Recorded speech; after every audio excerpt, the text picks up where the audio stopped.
I would like to know what my proper action should be in moments when a close person is going through a very hard time. What exactly is difficult for him? He has lost everything he worked towards for many years. It's financial. For a man, this is very hard. Lost everything he had? He is in a state of mental blockage. Movement is needed. Take his hand and say, let's go for a walk. Go somewhere. Along the Neva River to Kameni Island or to Yelagin Island. I don't know many places to go here.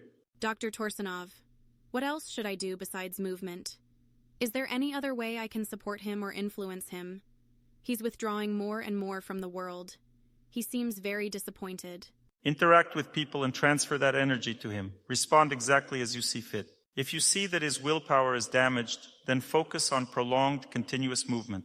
If his social strength is diminished, invite friends home, be cheerful, and involve him in the process. If that's too much for him, then you can socialize yourself and pass the joy on to him. You need to react to what's happening. For example, if he's not eating, how can you help him? You need to find a way to get him to eat. Eat next to him and say, this pastry is so delicious. Here, try it. Isn't it amazing? Just try a little for me. And when he does say, oh, isn't it so tasty? Involve him in the process. Will this really help? My dear, I've been giving lectures for 30 years. I've seen hundreds of thousands of people like you. I'm telling you simple things. What's your problem? If I sat down and asked for a huge amount of money for a single word, you'd probably listen and believe me. But I'm saying simple things that seem to you like they couldn't possibly work, like prolonged, continuous walking. It's a simple thing, isn't it? You think, how can that possibly help? But it helps much better than all these tricks and gimmicks. Thank you, Dr. Torsunov. Should I start walking with him? Yes, start walking with him. If you can walk for a long time, you'll see a tremendous result even after one time. You'll go on one walk and he'll feel better immediately. He has a blockage. He's sitting right next to me. Where next to you? It doesn't matter. I can determine it either way. His blockage is at the end of the third and beginning of the fourth energy layer. This means he needs prolonged, continuous movement. His social strength is diminishing. He needs socializing, inviting friends over, celebrating with them, and interacting. This tough period will last another 4.5 months related to his work. After that, things will improve. Such periods always temper a person. You either become stronger or end up in the dumpster of history, depending on what you choose. At any moment, you can choose to go to the dumpster of history, sitting and begging, please help the poor Basilio cat survive. If you want to live like that, you can. The second option is to become wiser and stronger. But for that, you need to recharge with energy. You need prolonged, continuous movement. Right now, he clearly lacks social strength. He needs to stop withdrawing and start enjoying friendships and people. The fact that you both came to this lecture together is already great. It's progress. Tomorrow you can join us for a run or at least a walk. We love everyone there. If someone is crawling, we cheer them on as we run past. Everyone does what they can. If someone can crawl, they crawl, overcoming their fate. We cheer them on. If they run, we cheer them on too. Last time, when I was running, a girl was running alongside me, crying. I said to her, run slower. Why do you feel the need to run with me? She replied, I want to run with you. I asked, why are you running? She said, I'm running to get married. I looked at her, and she had a dynamic blockage in her personal life. She did everything correctly. She diagnosed herself accurately and made the right decision. She had never run before in her life, but she ran and ran, covering 4 energy layers, almost 13 kilometers. When she broke through her blockage, I told her, you don't need to keep running now. So she started walking. I saw that she had resolved a major issue in her fate with just one run. You understand? Live on the bright side. Dr. Torsunov, thank you very much. May I ask a short question? It's very brief, just 2 words. A question may take 1 word. The issue is how long it will take to answer. Go ahead. Dr. Torsunov, I experienced betrayal and now I can't trust. I can't forgive. I can't trust again. And it's very hard for me. What do you recommend?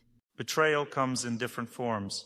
Sometimes it's when a person breaks the laws of God. Moses specifically brought commandments that must not be broken. Adultery, for example. A person crosses a red line and cannot bring themselves back. It's like stepping off a cliff. People are warned, don't step off the cliff. Why? Because there's no coming back from it. If we're talking about psychological matters, for example, infidelity, it means that if someone was unfaithful, they need to return by making a promise, a vow, that they will never cheat again. They need to take steps toward rebuilding the relationship. It's not enough to artificially say, I can't forgive. Or if someone stabbed you in the stomach, slandered you, or took your property, they need to actively work to correct those actions. When someone crosses the line, words don't help, nor do actions like "I can't forgive." Forgiveness is possible when someone argues with you, gets lazy around you, avoids doing something, or refuses to act. These situations are within the boundaries of relationships. But when commandments are violated, the word forgive does not apply. Instead, one should maintain a kind attitude toward the person in their heart. Such a person requires punishment. Punishment means creating distance and setting conditions in the relationship. If you fail to do this and share a bed with someone who is unfaithful, you burn yourself out. Your dignity, spiritual strength, and mental energy are destroyed. You lose yourself and damage the other person. By doing so, you ruin everything because this behavior is unacceptable. If someone mistreats you, you cannot continue living with them. You must set conditions and maintain distance until they repent. If they repent and approach you, you'll begin to feel relief and sense that things are improving. But even then, it's not immediate. For example, if someone was unfaithful and says, "I won't do it again," saying, "Oh, I'm so glad, well done," doesn't work like that. The energies have been damaged. You need to respond, "Thank you for taking this path. Let's move toward rebuilding the relationship." If they say, "I won't cheat anymore," reply, "Excellent. Let's move toward rebuilding the relationship." When the time comes, you will accept the person. In time, God will forgive, seeing that the person is genuinely on the right path. Then you too will develop the right attitude. Until the person truly takes the right path, you won't be able to draw closer to him because he has violated commandments. This is a critical concept that many people don't understand. Some believe they must draw closer to a person even if that person refuses to change. This is the real trap. This is a trap. When you fall into it, you end up spoiling the person. They become even more audacious. You also ruin your own life because such actions take away the most valuable thing in a person's life: luck. Luck depends on a person's dignity. When you conduct yourself with dignity in life, luck will always be on your side. Even if the Lord sends you all the betrayals and trials in the world, you must stay away from such people. Even if your entire life depends on them, keep your distance. In these situations, you must preserve one thing: your dignity. If you maintain your dignity, everything will come back to you completely. You won't lose anything. But the moment you compromise and start behaving with these people as if nothing happened, they will think, "Oh, great, we'll just continue acting this way. It worked." Things will only get worse from there, especially in terms of your fate. Luck will turn away from you and you will suffer. I had such an experience. It happened a year ago, actually 2 years ago. A close acquaintance of mine decided to extort me. He demanded 7 million rubles from me with threats of harm, the confiscation of my social media accounts, and other consequences if I didn't comply. Another person, his acquaintance and also my assistant, started crying and telling me that if I didn't give him the money, he would die. This person was seriously ill at the time, and there was some justification for his plea. I faced a very serious dilemma. I told him, "If we compromise with this person now, things will only get worse." I warned him, but he insisted, "No, we have to deal with him this way." I said, "All right, let's do it your way." And that was a big mistake. As a result, things became exponentially worse. People around me started to lose their sense of boundaries. They thought they could behave this way with me, manipulate me. The demands grew even bigger. 7 million wasn't enough. Soon they started asking for 15 million. Their appetite only grew. The threats began, along with rude behavior and other issues. It all turned into a snowball effect because I thought, well, the person has contributed, they've done a lot. Maybe I really should give them my last money so they can be happy. But this turned out to be something I absolutely shouldn't have done, and it became the reason for a severe karmic punishment for me. Fate punished me harshly later for giving in to these two people. This is my personal example. It happened 2 years ago and is still ongoing, but you must draw your own conclusions for your life. There are commandments that must never be crossed in relationships with yourself. Dignity and honor are the most important things. Never allow people to trample on your character. No one should be given such an opportunity. And if you do, fate will sometimes test you, because everything happening to me now means that I have behaved this way before. That's a fact. You must accept fate as it is. What's done is done, and that's okay. Treat people kindly. Punish them if punishment is necessary. I am now punishing people. Or reward them if they deserve to be rewarded. Wish them happiness. Always keep kindness in your heart, but never compromise in ways that destroy your life. And this should be done kindly. If we are talking about close relationships, everything should be done with kindness. But close relationships mean pure and honest relationships. They cannot mean anything else. Modern culture teaches people to live by twisting things, constantly shifting from one position to another. This is a wrong way of life, where you have many partners. Everything is distorted. What partners? How can we talk about partners when referring to family? Are these really partners? It's called something entirely different. These are close relationships, honest ones, created by God. People twist and distort everything. They destroy what has been created by God. Learn to live a pure life, and then happiness will surely come. Sometimes parting with close people becomes necessary, and sometimes they must be punished. But in your heart, you must always maintain kindness toward everyone. People stumble. It is in their nature to make mistakes. It's normal when this happens to us. It means we've made mistakes ourselves in the past, and that's why God punishes us too. Punishment is sometimes unavoidable. If someone violates commandments, they will have to face punishment. It's an inevitable reality. However, a person must approach the situation kindly, punishing with a good heart, or forgiving if the other person shows genuine repentance. Dr. Torsunov, thank you so much. Kindness is God Himself, kindness toward everyone always. One woman once asked me, Dr. Torsunov, I have a kind attitude toward my husband, but he's taking my apartment from me. It's great that you have a kind attitude. Now take him to court. Punish him kindly. There's nothing funny about this, not at all. Imagine you've been tasked with carrying out a punishment of 10 lashes. Do you know what lashes are? They used to whip people with them. 1 lash leaves an instant scar on the back. 10 lashes mean 10 scars. And it's your job to carry out the punishment. Now there are 2 options. One option is to do it with hatred, and the other is to do it with kindness. The person being punished will inevitably look into your eyes. If you act kindly, you might say, well, my dear, there's nothing else to be done. This is the punishment. And then you whip them with the lash. How will he feel about you? At first, it might be painful for him to look at you, but eventually he will accept you in his heart and also accept the punishment, provided it is truly just. Kindness in your heart will allow the person to accept the punishment. Without kindness, there's no possibility of accepting it. The person then turns into a beast. This is why punishment exists. For example, taking someone to court over an apartment is punishment, but the heart is separate. Don't confuse the two. The heart must be filled with kindness because we are not judges. God judges everyone. But punishment is punishment. There's no way around it. People must be punished for their actions. Your question. Thank you so much. I walk for 5 hours. I practice static exercises. Why 5? We agreed on 4. I enjoy it. Sometimes I even walk for 6 hours. Here is an example. 50 people entered an ice pool. One man told me, when I stood for 12.5 minutes, it became very hard for me. According to your rule, I stood another 4 minutes after that for the heaviness to pass. But where did that heaviness come from? His body started cleansing itself for a second cycle. The entire first cycle had finished. Everything was complete in 12.5 minutes, and then it started over. That's when it became hard for him after the pool. He felt very unwell. Why? Because he overdid it. There's a certain limit. We're working on an app now, and I'm collaborating with a programmer. Soon you'll know how long cleansing takes in specific water conditions and at what speed. You'll have all this knowledge. Now, if you enjoy it, if you start a second cleansing cycle and enjoy it, then it's possible.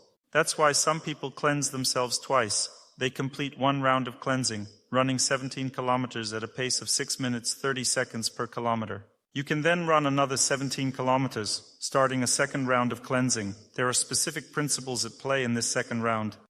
It's a new form of mobilizing the body, a deeper cleanse. This is great if you're a trained individual.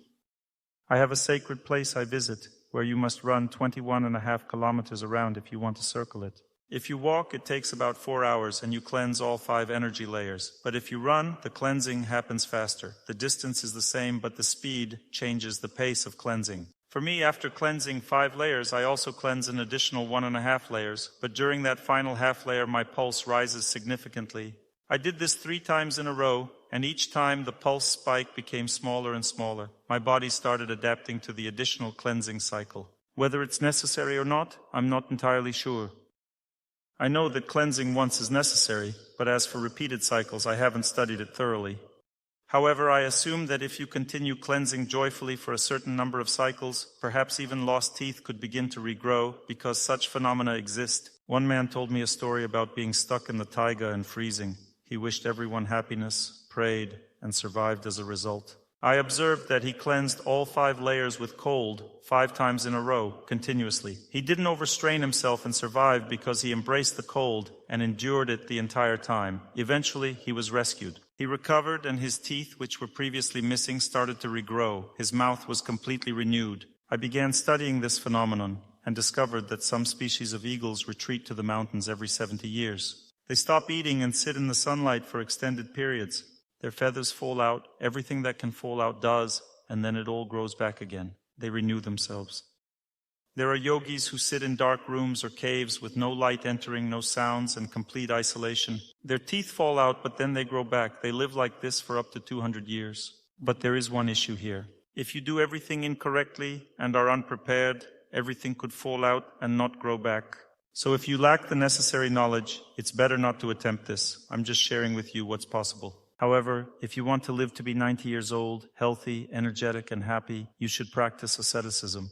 The principle is simple. Whatever is harder to do is exactly what you should do, because that's where the challenge lies. If it's harder to communicate, communicate. If it's harder to walk, walk. If it's harder to stand, stand.